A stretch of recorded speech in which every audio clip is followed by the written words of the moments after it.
तो हेलो बच्चों, कैसे हैं आप लोग। आई होप आप सभी अच्छे होंगे और अच्छे से पढ़ाई कर रहे होंगे।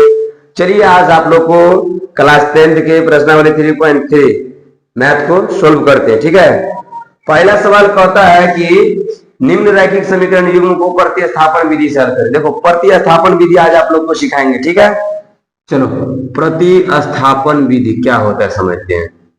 प्रतिस्थापन विधि,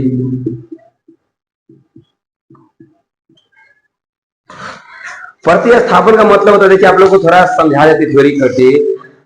इस पेन को, मार्कर को मैं एक जगह से दूसरी जगह रखूंगा तो इसका जगह को स्थानांतरण करूंगा, मतलब जगह को शिफ्ट करना यानी कि चेंज करना, क्या कहलाता है, प्रतिस्थापन कहलाता है। होता है ना जी। अगर हम किसी भी चीज को एक जगह से दूसरी जगह उसको रखते हैं तो क्या कहलाता है, अपना जगह बदल लेता है, उसी को हम लोग प्रतिस्थापन कहते हैं। ठीक है, चलो बड़ी सिंपल है, इस सवाल को बनाना आप लोग को दिखाते हैं। यहाँ पे दो समीकरण दिल है, x प्लस में y बराबर में 14 और दूसरा दिल x माइनस में y, x माइनस में y बराबर में 4। यही है ना।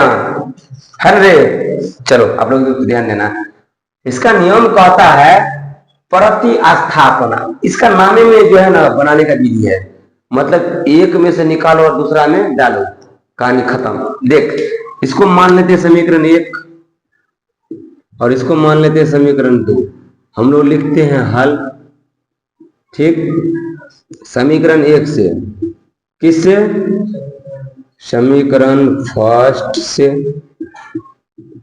इसमें क्या नियम है, दोनों समीकरण में से कोनों में से ना एगो का मान निकालते हैं और दूसरा में डाल देते हैं। मान लीजिए कि x का मान निकाल ले समीकरण 1 से, तो वही x का मान किस में रखेंगे, समीकरण 2 में। अगर नहीं कोई बच्चा बोलेगा सर हम समीकरण 2 से x का मान निकालेंगे, x हो चाहे y हो, किसी का भी निकालो, चाहे समीकरण 1 से निकालो चाहे समीकरण 2 से निकालो, जिससे निकालेंगे उसमें नहीं डालेंगे, उसका दूसरा वाला में डालेंगे। इस बात को याद रखना। ठीक है, तो समीकरण 1 से हमारा क्या है, समीकरण 1 है हमारा x प्लस में y बराबर में कितना है, 14।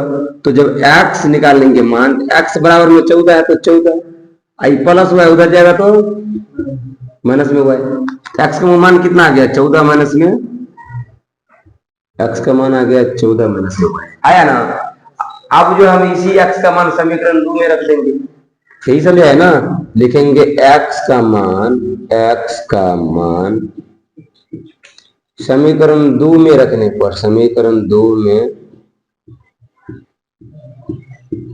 रखने पर समीकरण 2 क्या है बेटा, x माइनस में y बराबर में 4 है। तो देख x माइनस 4 यानी कि x के बराबर में 14 माइनस में y रखेंगे, है ना जी। 14 माइनस y बराबर में x तो इसमें है, यानी कि x का वैल्यू हमको निकल गया।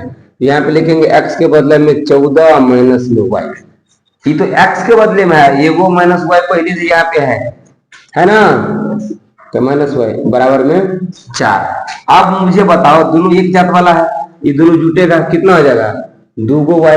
चिन्ह दोनों में माइनस का है तो माइनस माइनस माइनस जुड़ता है और चिन्ह माइनस का रहता है। ठीक है, अब देखो माइनस 2y बराबर में कितना हो जाएगा, ये 4 है तो 4।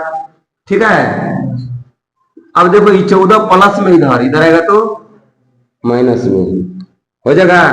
तो ये -2y बराबर में घटाएंगे तो कितना, -10 होगा।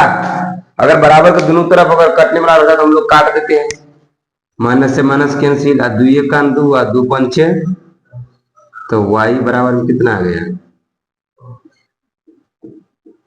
5।